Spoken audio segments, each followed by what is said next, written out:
Do RGB and CMYK make you think, WTF? They sound like alphabet soup, but they're actually an important part of the design process.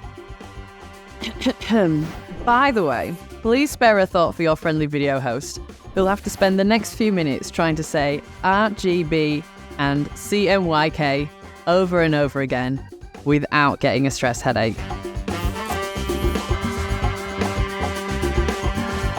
So these letters mostly stand for colours, and they represent different modes for mixing colour in graphic design.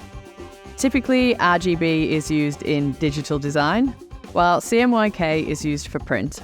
In this video, we'll learn more about these colour modes and why you need to know them. So let's get into it. The notorious RGB. What is it, you ask?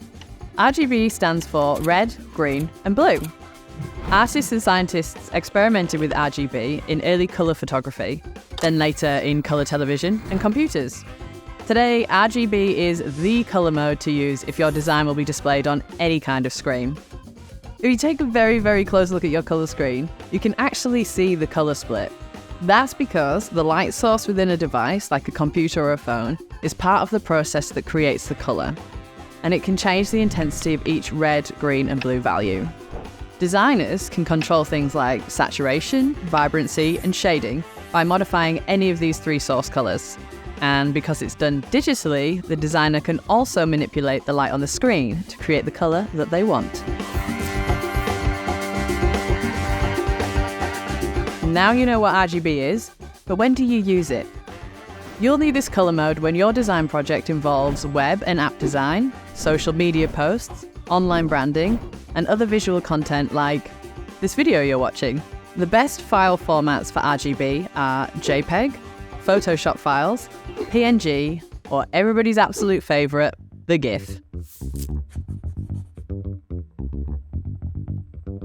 What about CMYK? The acronym stands for the ink plates used in colour printing, which are cyan, magenta, yellow, and key. A CMYK printer layers tiny dots of these four colours in varying sizes to create an image.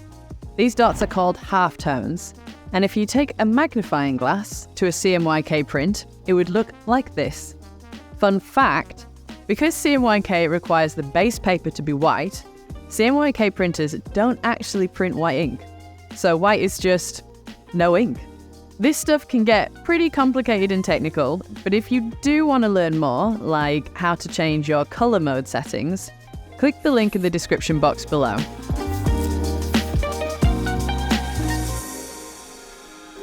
So, when would you use CMYK instead of RGB?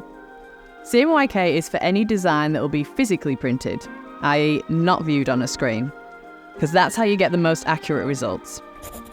Turn to CMYK if your project involves branding, advertising, merchandise, or any other physical materials. The best file formats for CMYK are PDF, Illustrator files, or EPS. Alright, I'm going to go take a much-needed, acronym-induced lie down. What's also known as an MAILD? It was all worth it though, because now you know a little bit more about how colour modes work. You can help make sure that your design turns out exactly the way that you envisioned. Basically, all you need to remember is RGB is for digital design and CMYK is for printed design. So now you've aced your colours, VistaPrint can help you ace your logo design.